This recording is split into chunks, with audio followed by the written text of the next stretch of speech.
I heard such a heartwarming story this week that I just had to share it with you. It's about a little girl. I didn't catch her age. It was a grown woman who was telling the story, but about a time in her childhood when she was, let's say 3 to 5, somewhere in there makes sense. They were going to spend Christmas away for the first time. They were going to grandma's house for Christmas, and she was all worried that Santa wasn't going to know that she was away and he might bring the presents to the wrong house. So she wrote a note to Santa detailing where she would be so that there'd be no chance of a mistake. She then watched her dad get out the ladder, put the ladder up against the side of the house, take that note up and tape it to the chimney. I don't know about you, maybe that doesn't move you at all, that's fine.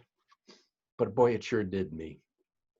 And as she recalled the story, she said, now that I'm grown and have children of my own and understand a little bit more about the Santa Claus situation, she said that means all the more to me what my dad did. We sometimes forget the impact that we have on others. And all too often, I know for me and probably for you, we tend to think of what are other people doing for us rather than what are we doing for them. But if you stop for a moment and think of people you really admire, people that you appreciate, people that you want to be around, are they more givers or takers? I think the answer is givers. So I want to share with you a concept from the Covey Corporation. It's called the emotional bank account. And again, think of this in terms of what can you give to others. I know we're not yet to Christmas, but boy, it's getting closer and closer every day. But think in terms of work and family. You have an emotional bank account with your close associates at work and obviously your family members at home and your extended family members. You have an emotional bank account, and in that bank account, you're either making deposits, you're doing good things, which is causing the balance to rise, or you're making withdrawals, which is causing the balance to decrease and sometimes into negative territory. So here's the challenge. Pick 1, 2, or 3 people in your life, at work or at home, people in your life, and think, what is your emotional bank account? Where are you with them? Are you even? Are you positive, negative? And then decide, what are 3 deposits I can make in a given week?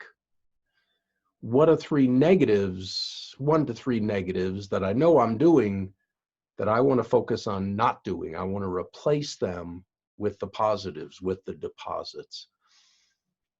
Life is not haphazard. It has a rhythm to it, and there's a cause and effect in life. And the more deposits we're making, the less withdrawals, the more we can anticipate our relationships to improve.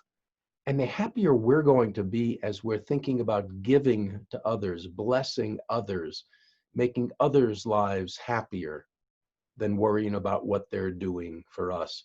Now, here's a trick question for you. Let me see if I got time. I do. Here's a trick question for you.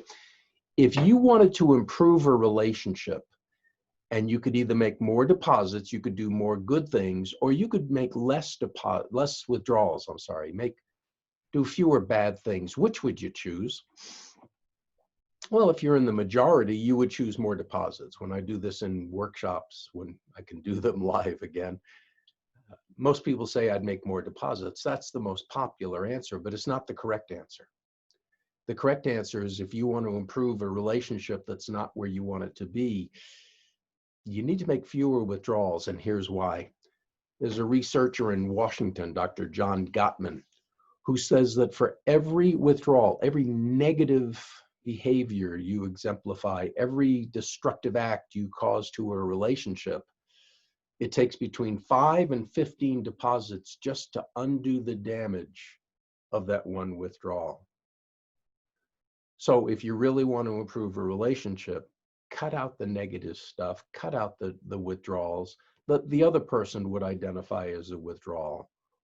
And then your deposits, the good things, and again, by their definition, the good contributions you make into their lives will automatically go into positive territory, and you'll see your relationships get far happier, more enjoyable, more peaceful, all the good stuff. So remember that Santa story, please. Actually, it's the dad's story, that he took the time to give his daughter a memory that has lasted for decades. Because in that simple act, he said, "You matter. I love you." How can you show that to people in your life this week? Look forward to you finding out. Bye for now.